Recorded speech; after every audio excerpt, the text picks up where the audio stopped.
working. Behind me is my BMW M6. And someone made a little mistake on this side that I had to fix.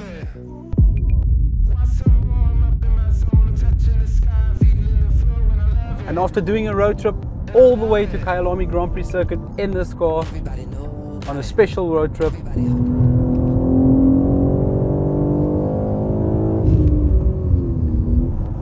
I started hearing a noise.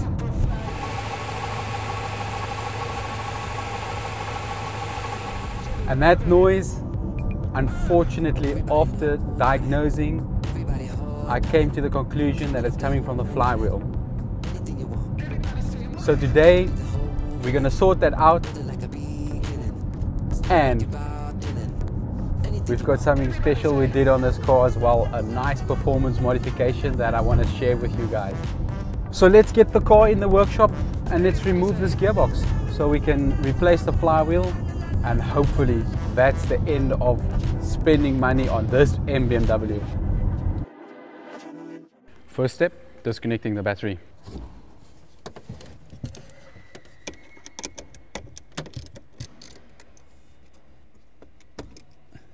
Let's get this baby in the air.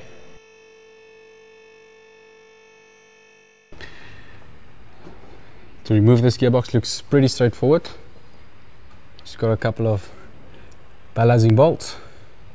Need to take these heat shields off that we've had to fix. And then just a section at the back, prop shaft. And that should be it. So let's get this box out. I'm now removing the heat shields on the side of the gearbox to give us some access to all the pipes and plugs and everything on the sides. And once that's out, we've got an exhaust bracket that we need to remove as well. And then this BMW is fighting back as well. Hey man, I'm here to fix you. And then we're jumping into removing the balancing bolts that allows us to separate the engine and the gearbox from each other. There's quite a few of these balancing bolts, and right at the top there's a few buggers that's not easy to reach. So I've got all the balancing bolts removed. I'm just leaving that one right over there to keep it together. And the other reason I'm doing that is because I don't want to disconnect the oil line and then stand in the oil dripping on me. But I didn't have to remove any balancing bolts from the top, and I'll show you guys now why I didn't have to remove any of the balancing bolts from the top. This clip and cable that I'm removing now is for the parking brake safety release. And now once everything is done on the front and the sides of the gearbox, we can move over to the back of the gearbox, getting the cross member removed. And once the cross member is removed, we're going to have to get the rear gearbox mounts off. And the reason for that is to allow us to access the hardy disc so that we can remove the prop shaft bolts, separate the prop shaft and the gearbox from one another. That will allow us some space at the back so that we can remove this gearbox out.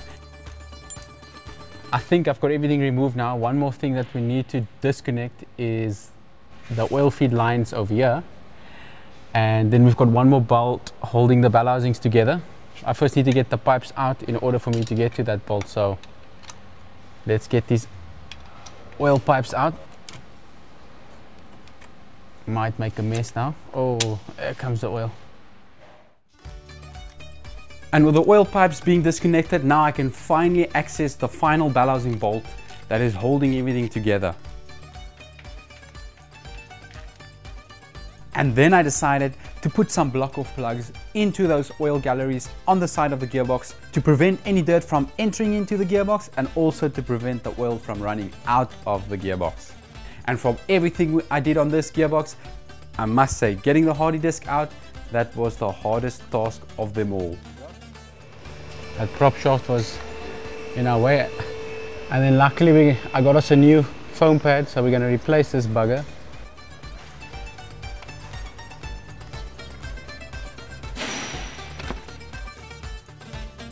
And down comes the gearbox, and there's one final thing we need to disconnect, and that's the electronic plug connection.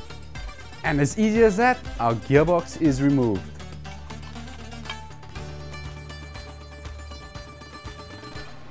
And there's our flywheel.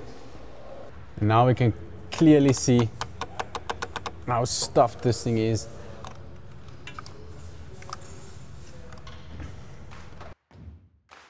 And with this heavy gearbox on the gearbox stand, I'm not going to remove it, so I'm just going to put a safety strap on there to keep it safe.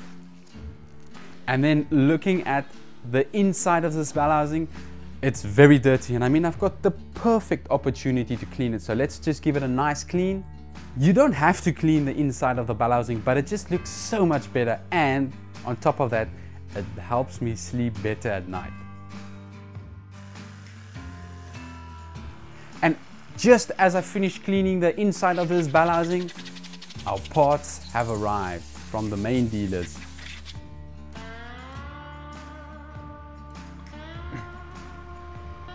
My new parts. Thank you guys. I'll come sign it now. I'm just gonna put this down. There we go. Let's see what this new baby looks like.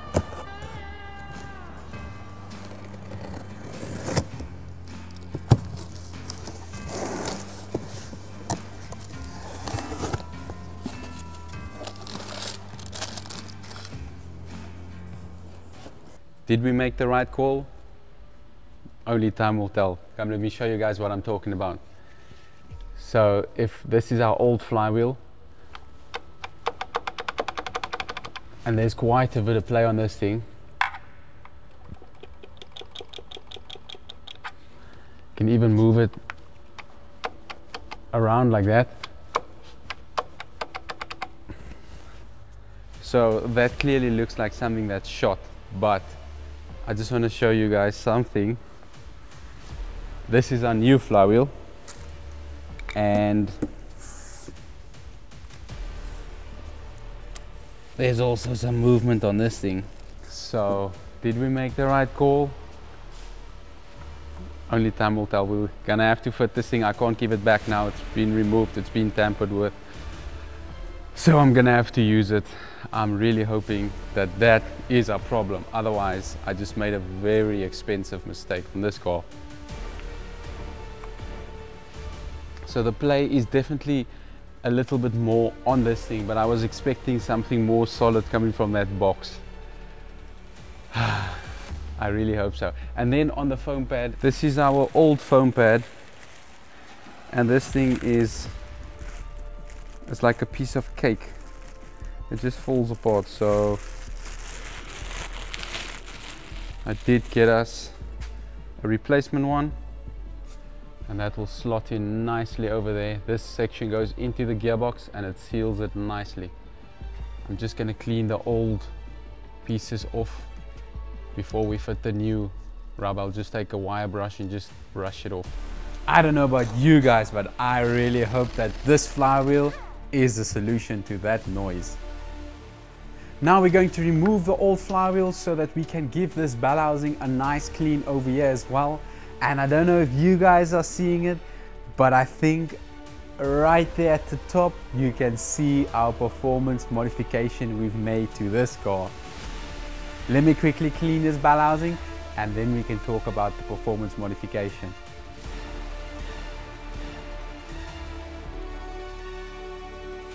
I'm just covering up the starter motor with a piece of plastic just to avoid water from entering into the starter motor. And just like that, this bell housing looks brand new.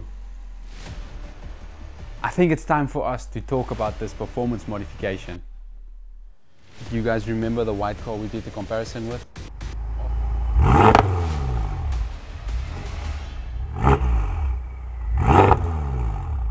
After I heard that car, I was like, this BMW just doesn't sound right. We need to make some changes. Now I've got a good friend in town, and when I explained to him my scenario, he said, you know what? I know exactly what to do. I can hook you up. So instead of me explaining to you guys what happened here, I think you need to speak to the man himself that built this custom downpipe system for me. I've got the man himself here from Ricerbenz, and I think he's gonna have to explain to us what did he do on this car. Yeah, so like you said, I built some custom downpipes for this thing. Using 304 stainless steel, the best I could find. They really turned out looking freaking amazing. But because there is a lot of heat issues with these engines, I heat wrap them, so unfortunately it hides the nice looking pipes, but it does help a lot with the heat. Like before, when you would be in the engine bay, the heat would like radiate off the engine. It was massive. It was really massive. Like, I mean, you can just start the car ice cold, bring it in, and then you're like, was this engine running? Who drove this car? Because that's how much heat was actually gathering in that V. Yeah, this material is really doing its job.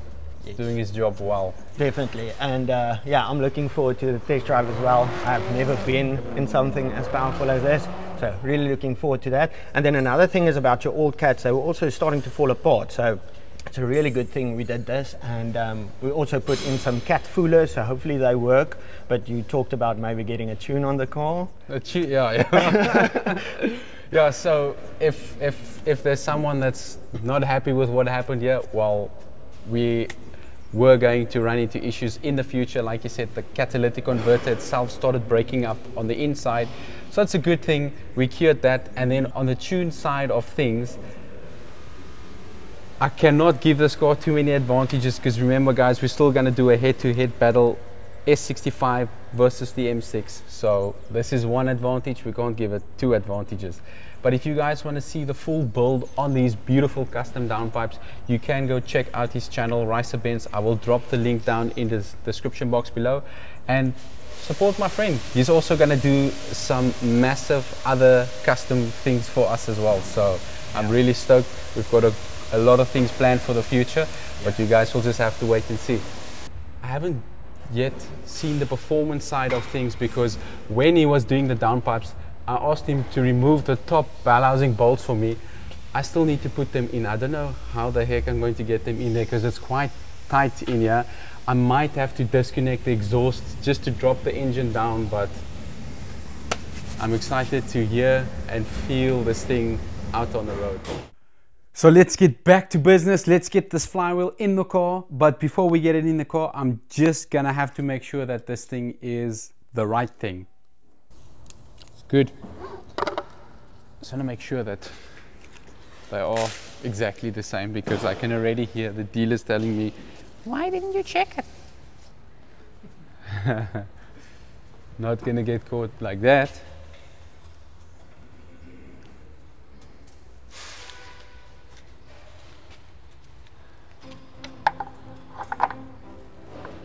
Getting this flywheel back in the car is pretty straightforward. You just get the flywheel back onto the crankshaft, making sure that the dowel pin is aligned. You enter all the bolts and tighten them until the crankshaft and the flywheel is flush together. Then you torque these bolts to 65 Newton meters, and once that's done, you just need to give it an extra 45-degree angle pull on the bolts. And there we have it. Flywheel is fitted, torqued up, and the gearbox can now go back into the car.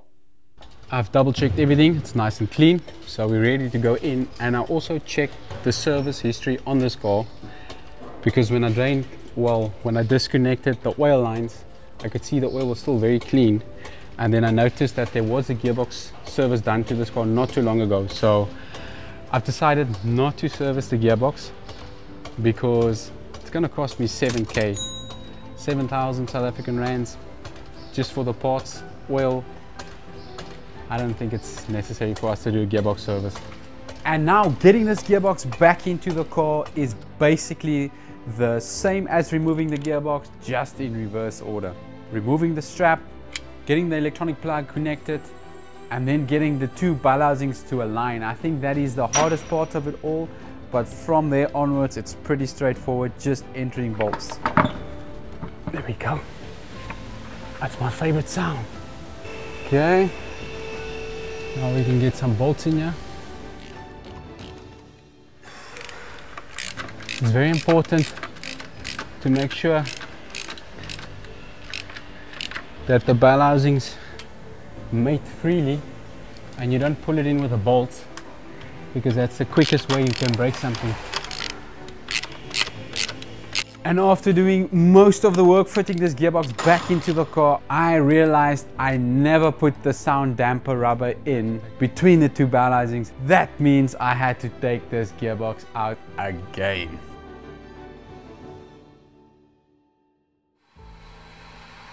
I made sure this time I remembered everything. And there we have everything installed without forgetting anything. Now all we need to do is connect the battery, run a diagnostic test, top up the gearbox oil, and then we can go for a test drive. So let's connect the battery and then we can finally hear the exhaust for the first time. But we're gonna have to be quick because we need to correct the gearbox oil level. And if we're gonna allow it to heat up, then we might mess it up. Now let's see what it sounds like with the downpipes.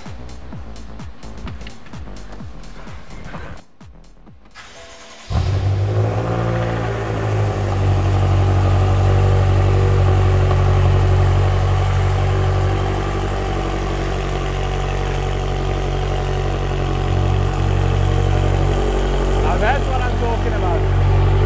That's what an BMW should sound like.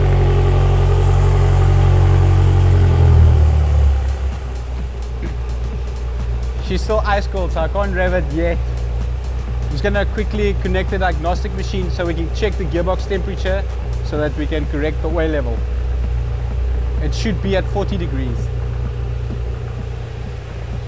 Maybe I should just give it a small blip.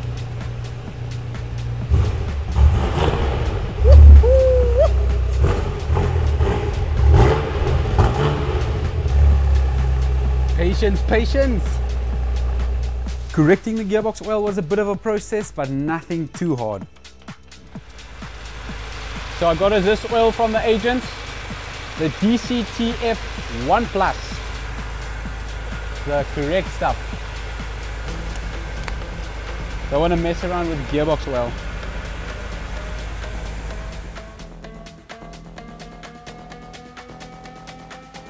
The gearbox oil temperature shouldn't exceed 40 degrees Celsius. We need to run it for a certain amount of time at a certain amount of RPM. Once that's done, we keep the engine running and then we pump the gearbox oil in from the side, and then when it's on its level, we can just close it up and that is the job done.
Is it working?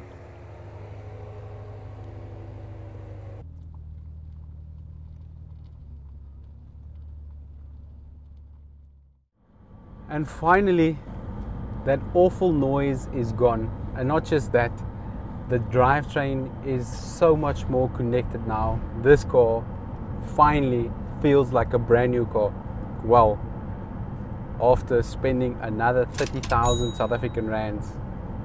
But that being that, it had to happen. But I'm happy with this car, and now we can enjoy these downpipes. We can hear what they sound like. So let me push this car. Let's hear what it sounds like.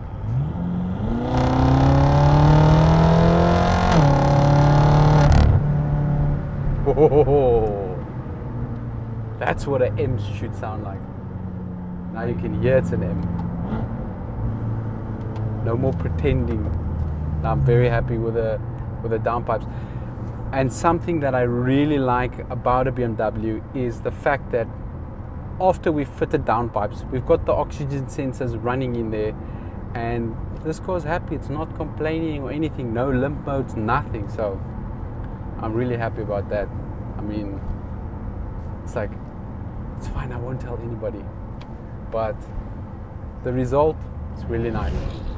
You can actually hear the turbo spool up.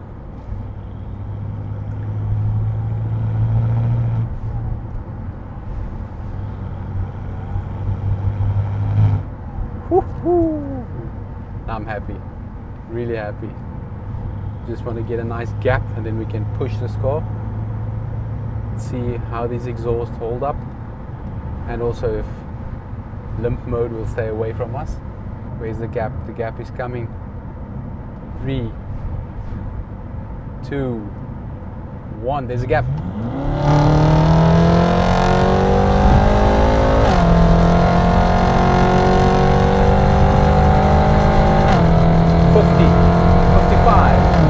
56, 57 kilometers an hour.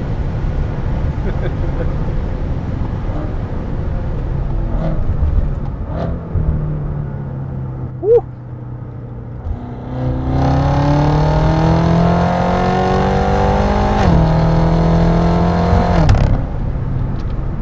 Making some pops and bangs at the back.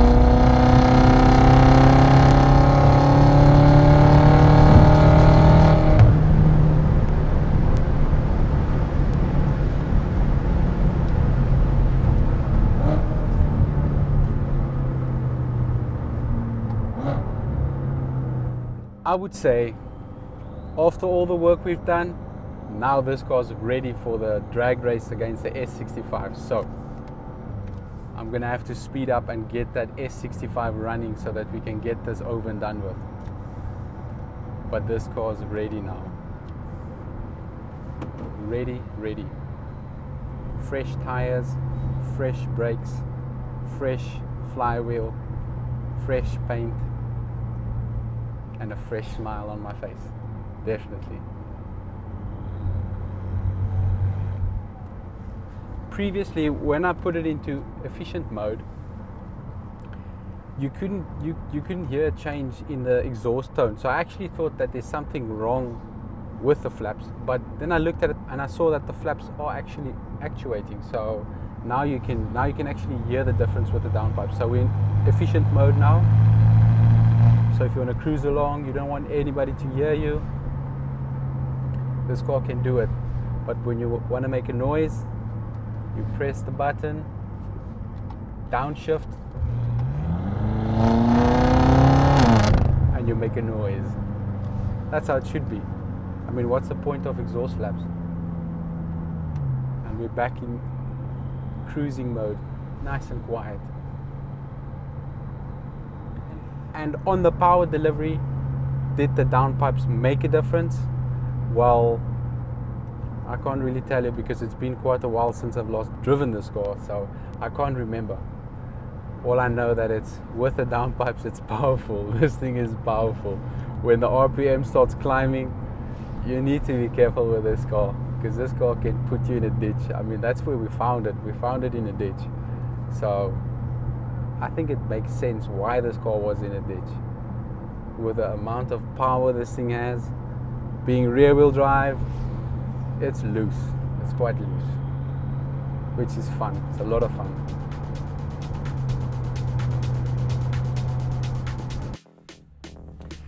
And there we have it. The BMW M6 turned out a huge success. And the next time you guys are going to see this car, it's going to be in a head-to-head battle against my S65 that I'm rebuilding.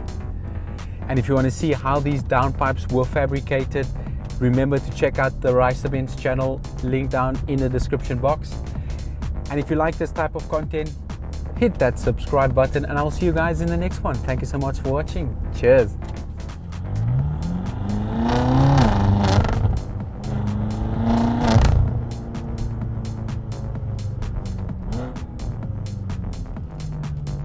Did you switch on the mic at the back? Oh, okay, awesome. The mic is on.